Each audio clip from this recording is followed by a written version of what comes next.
నమస్తే, నేను మీ కుప్ప పద్మిని. ఇన్నాళ్ళు మీ సపోర్ట్ ని నాకు అందిస్తూ, మీ ప్రేమని నాకు అందిస్తున్న ప్రతి ఒక్కరికి కృతజ్ఞతలు.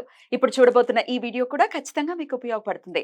లైక్, షేర్ అండ్ సబ్స్క్రైబ్ చేసి మీ ఇష్టాన్ని అలాగే మీ సపోర్ట్ ని నాకు అందించండి. అలాగే ఈ వీడియో పట్ల మీ అభిప్రాయాన్ని కమెంట్ సెక్షన్ లో కమెంట్ చేసి నాకు తెలియజేయండి. నమస్తే, వెల్కమ్ టు అవర్ ఛానల్. నేను పద్మిని. ప్రస్తుతంతో పాటు ప్రముఖ ఆధ్యాత్మికవేత్త, వాస్తు జ్యోతిష పండితులు, లలిత ఉపాసకులు, వాస్తు జ్యోతిష శిక్షణ నిపుణులు బ్రహ్మశ్రీ నానాజీ పట్నాయక్ గారు మనతో పాటు ఉన్నారు. మాట్లాడదాం. సార్ నమస్తే. సార్ శ్రీమాత్రే నమః. సార్, ప్రతి మాసం సంకష్టహర చతుర్థి గురించి కూడా చక్కగా గుర్తు చేయటం అనుకోవచ్చు. ఆ చతుర్థికి ఉన్నటువంటి వైశిష్ట్యాన్ని చెప్పడం అని అనుకోవచ్చు. అది జరుగుతూనే ఉంది. అయితే ఈసారి వచ్చేది విఘ్నరాజ సంకష్టహర చతుర్థి. మాసం అంతా కూడా అయిందే. సో మరొక్కసారి స్వామిని కొలుచుకునేటటువంటి రోజు వస్తోంది. మరి ఈ సంకష్టహర చతుర్థిని ఎలా వినియోగించుకోవాలి, ఎటువంటి సమస్యల్ని అధిగమించడం కోసం ఏం చెయ్యాలి, ఒక్కసారి మీ ద్వారా సార్. మనకి ఏంటంటే పర్టికులర్ గా దీనికి రవి చంద్రుల యొక్క డిస్టెన్స్ బట్టి మనకి ఏకాదశిగా కానివ్వండి, హర చతుర్థి కానివ్వండి, ఏవైనా కానీ భరణీ నక్షత్రంలో మేషరాశిలో చంద్రుడు ఉండగా కన్యా రాశిలో రవి ఉంటాడు. ఇక్కడ ఏంటంటే ఆత్మకారకుడు కేతువుతో ఉన్నాడు. ఇక్కడ ఈ సంకష్టహర చతుర్థికి ఉన్నటువంటి గొప్పతనం ఏంటంటే కేతువుకి అధిష్టాన దేవత ఇది గణపతి. ఆ అధిష్టాన దేవత గణపతి అయినటువంటి అధిష్టాన దేవత ఏదైతే ఉందో ఆ కేతువుతో ఎప్పుడైతే ఆత్మకారకుడు కలిసి ఉన్నాడో అది కూడా మనకి ఆ రోజు ఉండేటువంటి తిథిని ఆత్మకారకుడు ఉన్న పొజిషన్ అంటే కన్యారాశిలో ఉండడం, అది కాక బుధరాశిలో ఉండే కేతు మరింత ఎక్కువ గణపతి ఆరాధనకి బాగా పనికి వస్తుంది. ఎందుకంటే గణపతి ఎవరో కాదు, విష్ణువు అని చెప్తుంది మనకి శాస్త్రాలు. ఎందుకంటే చూడండి, శుక్లాం భరధరం విష్ణు అంటున్నాం, ఎవరో కాదు విష్ణువే. ఒకసారి ఒక సందర్భంలో పార్వతీదేవి వైపు చూసి విష్ణు అనుకుంటాట మనసులో, అబ్బా నీ కడుపును పుట్టాలి ఒకసారి అని, నీ కోరిక నెరవేరుతుందిలే, గణపతి రూపంలోనే స్కంద రూపంలో 2 రూపాయలు నువ్వు పడతావులే అంటుంది. కాబట్టి ఏంటంటే గణపతి సాక్షాత్ విష్ణువే. అయితే ఈ రోజు ఎవరైతే ముఖ్యంగా గణపతి ఆరాధనతో పాటు పితృదేవతల ఆరాధన ప్లస్ గణపతి ఆరాధన మరియు తీపి పదార్థాలు గణపతికి పెట్టి ఎవరైతే పంచుతారో పర్టికులర్ గా వాళ్ళకి కొన్ని రోజుల్లో ఏదైతే అయ్యో నాకేమీ మంచి జరగట్లేదు అనుకునేటువంటి వారికి తీపి కబురు అందుతుంది. అద్భుతం. ఏదో ఒక రూపంలో. మరి ఎవరికి పంచిపెట్టమంటారు తీపి పదార్థాలు? ఆలయంలో మనం పెట్టాము, స్వామి వారికి మీకు వచ్చినటువంటిది ఏదైనా ఒక తీపి పదార్థం తయారు చేశారు, గణపతి ముందును పెట్టాము, నివేదించాము. దాని తర్వాత అక్కడ ఉండే భక్తులకి లేదా బయట వెళ్ళే వారికి ఎవరికైనా సరే పంచిపెట్టచ్చు. ఎందుకంటే ప్రసాదం ఇచ్చే వాళ్ళకి పుణ్యం, తీసుకునే వాళ్ళకి పుణ్యం. అది ప్రసాదంగా మారిపోయింది అంతే కదా. మళ్ళీ దోషాలు వెతకూడదు. ప్రసాదము అంటే ఇంకా అందులో దోషాలు వెతకడం ఏంటి, అది ఇంకా మహాపాపం. మళ్ళీ తీసుకోరు సార్, చూసాను కళ్ళారా, ఆశ్చర్యం అనిపిస్తున్నాయి బాబాయ్. అంటే దేవుడి మీద కూడా నమ్మకం లేదు, ఆయన చూపు మీద కూడా నమ్మకం లేదు. ఇంకా దేవుడి మీద నమ్మకం లేని వ్యక్తి గుడితో పనే ఉంది. విచిత్రం ఏంటంటే దేవుడి మీద నమ్మకం లేదు, మళ్ళీ దేవుడి గురించి ఎందుకు వచ్చి మాట్లాడతారు నాకు అర్థం కాదు. నమ్మకమే లేదుగా. అవును, దేవుడు దేవుడు అని వాళ్ళే ఎక్కువ మాట్లాడతారు సార్, వాళ్ళే ఎక్కువ తలుచుకుంటారు పాపం. కొంతమంది దేవుడు లేడు ఒక పక్క మాట్లాడుతూ శివుడు నిజంగా అలాగా తలని కట్ చేస్తాడా అనేటువంటి ఒక స్టేట్మెంట్ ఇస్తాడు. నీకు దేవుడే లేడన్నప్పుడు మళ్ళీ నీకేమిటి బిజినెస్, లేడు అంటున్నావు నువ్వు, మళ్ళీ ఎందుకు ఈ మాట అవసరం ఏముంది?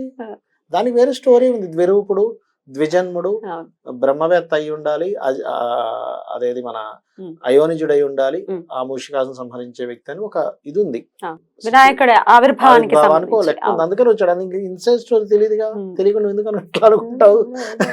అయితే సంకష్టహర చతుర్థి రోజు పర్టికులర్ గా ఏంటంటే మనకి శాస్త్రాలు అన్ని చెప్తున్నటువంటివి ఏంటంటే మీకు మొట్టమొదటిగా గణపతి అనుగ్రహం లేకుండా మీరే పూజలు చేసినా వ్యర్థం.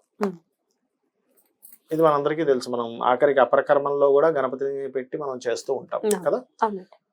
ఇందులో ఈ సంకష్టహర చతుర్థి రోజు గుర్తుపెట్టుకోండి, రవి ఎప్పుడైతే ఆత్మకారకుడు ఎప్పుడైతే కన్యారాశిలో ఉన్నాడో ఎవరైనా సరే వాళ్ళ జాతక చక్రాల్లో కేతు బాగా పాడయ్యాడు అనుకోండి, ఎవరి చాట్లో అయినా కేతు బాగా స్పాయిల్ అయ్యాడు అనుకోండి, అంటే అట్లాగా ఒక్కొక్క స్థానంలో ఉంటే ఒక్కొక్క డిఫరెంట్ ఇస్తుంటాడు. లగ్నంలో ఉన్నాడు వాళ్ళకి ఇప్పుడు వైరాగ్యం ఉంటుంది, కొంత పోర్ట్ఫోలియోస్ కొంత బాగుపడితే చెప్పలేము, లగ్నాధిపతి బాగుపడితే కొంత తగ్గుతుంది, కానీ అలాగే ధనస్థానం అయితే ధనము, 3వ స్థానం అయితే అన్నదమ్ములతో, 4వ స్థానం అయితే గృహ విద్యా విషయాల్లో, 5 అయితే సంతానం, 6 అయితే ఎప్పుడు ఏదో ఒక నిత్య జీవితంలో ఇబ్బందులు రావడం, 7 అయితే అబ్బా. జీవిత భాగస్వామి, అలా ఒక్కొక్క రాశిని బట్టి ఎక్కడున్నా ఎక్కడుంటే సమస్య ఉంటుందా? అక్కడ ఏదో ఒకటి, అంటే ఏమీ లేదు, కేతు అక్కడ పడ్డాడు, పాస్ట్ లైఫ్ కర్మ కేతు రూపంలో ఇస్తుంది. అక్కడ ఎక్కడో దగ్గర పడాల్సిందే కేతు. అంతే కదా. అయితే ఇక్కడ ఏంటంటే మీరు కూర్చొని కనుక, అంటే మీకు కనుక కొంచెం మీరు కూర్చోగలరు, చక్కగా భూమి మీద కూర్చోగలరు అనుకుంటే మూలాధార చక్రం మీద ధ్యాస పెట్టి గణపతిని చేయాలి. మూలాధార Okay. చక్రం మనకి కింద ఉంటుంది కదా, కూర్చొని మీ యొక్క ధ్యాస అక్కడికి వెళ్ళి అక్కడ గణపతి ఓం గం గణాధిపతయే నమః అని అనుకోగలిగితే ఖచ్చితంగా మీరు పాస్ట్ లైఫ్ లో చేసిన కర్మ వల్ల ఎక్కడైతే కేతు ఉండి ఆ యొక్క భావం ఇబ్బంది పడుతుందో అది క్లియర్ అవుతుంది. Okay sir. గుర్తుపెట్టుకోండి. ఓకే. అలాగే ఇక్కడ ఏదో షట్చక్ర సాధన కాదు, షట్చక్ర సాధన ఇస్ డిఫరెంట్. ఇది లం వం అనుకుంటూ ఒక్కొక్క బీజాక్షరాలతో దాన్ని సాధన చేస్తారు, డబల్ టైం చేసుకుంటే అది వేరే కాన్సెప్ట్ పూర్తిగా. కానీ ఇక్కడ ఎందుకు మూలాధారంతో చేయాలి అంటే ఫస్ట్ మూలం ఏదైతే ఉందో అది మీకు మూవ్ అవ్వాలి. ఆ కర్మ మూలంతో సైతం పోకుండా మీరు ఎన్ని ప్రయత్నాలు చేస్తున్నా అవ్వదు, గుర్తుపెట్టుకోండి. నేను చాలా జాతకాల్లో వాళ్ళకి కేతువు ద్వారా కనుక ఏదైనా బ్లాక్ అయింది అనుకోండి, వాళ్ళ జన్మ జాతకంలో ముఖ్యంగా కేతువు శని రెండింటి మధ్యలో బ్లాక్ అయింది అనుకోండి, ఏదైనా ఒక కర్మ అది పోదు అంత ఈజీగా. ఎందుకంటే కర్మలో ఉంది, బ్లాకేజ్ కారకుడు ఉన్నాడు, బ్లాకేజ్ కర్మ వాళ్ళకు ఉంది. సో బ్లాకేజ్ కర్మ ఉన్నప్పుడు బ్లాక్ అయిపోతాయి వాళ్ళకి. అందుకని ఈ బ్లాకేజ్ కర్మలు ఉన్న ప్రతి ఒక్కరూ గనక ఈ రోజు గనక, ఎందుకంటే భరణి నక్షత్రం వచ్చింది పితృదేవతలకు చేస్తూ, గణపతికి చేస్తూ, ఈ మూలాధార చక్రం మీద ధ్యాస పెట్టి గనక ఆ రకంగా చేసుకొని తీపి పదార్థాన్ని గనక నైవేద్యంగా పెట్టడము, లేదంటే మేము ఎక్కడో వేరే కంట్రీస్ లో ఉంటాం అక్కడ అలా తీసుకోరు పెట్టడం కుదరదు అని అనుకుంటే కనీసం మీరు ఇక్కడ మీ తల్లిదండ్రులు ఉంటారు కదా ఇండియాలో, వాళ్ళకి చెప్పైనా సరే పెట్టించవచ్చు, అలా చేయించవచ్చు బయట దేశాల్లో ఉండేటువంటి వారు.